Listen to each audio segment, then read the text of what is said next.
Salim Pasha jewellery, pan చౌరస్తా road, Mahabub Nagar మా వద్ద సరసమైన ధరల్లో అన్ని రకాలైన గ్యారంటీగా బంగారు మరియు వెండి ఆభరణాలు అందుబాటులో ఉన్నాయి. మా వద్ద ఆర్డర్పై డిజైనర్ ఆభరణాలు కూడా తయారు చేస్తాం. మరిన్ని వివరాల కోసం ఈ క్రింది సెల్ ఫోన్ నెంబర్లను సంప్రదించండి. 9032690023, 9885254758.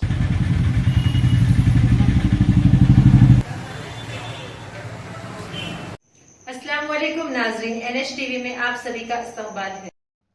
आज बतारीख 22 मार्च बरोज़े जुमा मक्का मस्जिद कोडंगल में शंकर नायक म्यूनिसिपल काउंसिलर वार्ड नंबर 3 ने इफ्तार पार्टी में शिरकत करते हुए मुसलमानों को रमजानुल मुबारक की मुबारकबाद पेश की। इस मौके पर SM गौसन वजूदी साबिक डिप्टी सरपंच कोडंगल और आसिफ खान सदर कांग्रेस अक़लियती सेल कोडंगल मंडल ने शॉलपोशी करते हुए इस्तकबाल किया। इस मौके पर रहमत खान, अब्दुल रज़ाक, अहमद खान, सैयद अब्दुल खादर, मोहम्मद शब्बीर, मोहम्मद मकसूद हुसैन, मोहम्मद मजीद, दीगर कसीर तादाद में मुसल्लियान मस्जिद मौजूद थे।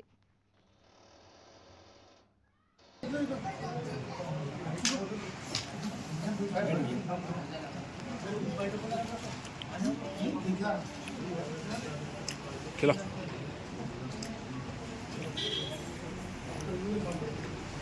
खान साहब को खिलो।